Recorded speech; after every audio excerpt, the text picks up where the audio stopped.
The amounts of radiation from the plant have been detected in milk in both California and Washington state. Officials say to cause health damage, those levels would need to be 5,000 times higher than they are.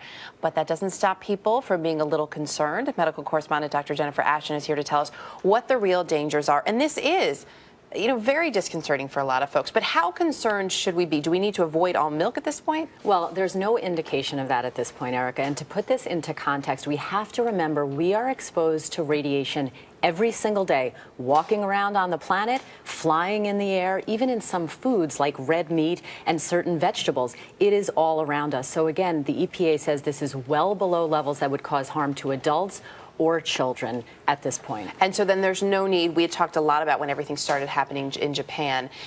Because of the radiation levels, people were taking potassium iodide pills. Right. Is that something we should worry about? The concern with radioactive iodine, we're talking about I-131, that's the radioactive component that's been released, is that the thyroid gland concentrates that, and then that can become a risk for thyroid cancer. Now, Ki, or potassium iodide pills, have to be taken every single day, and it has to be repeated. So it's not a one-time thing, and there are actual risks to potassium iodide. So at this point, no, people should not be taking it. The good news here is that the half-life of radioactive iodine, which is how quickly it dissipates, is relatively short. In 8 days, the amounts that we're seeing now in this country will be 50% of what they are today. 8 days after that, it drops by half again. So it's not expected to be around very long. But just one quick question on what is there. If the milk is contaminated, then in theory, the cow that milk came from would be contaminated as well, correct? Exactly, and that seems to be the logical conclusion. And we know from the Chernobyl experience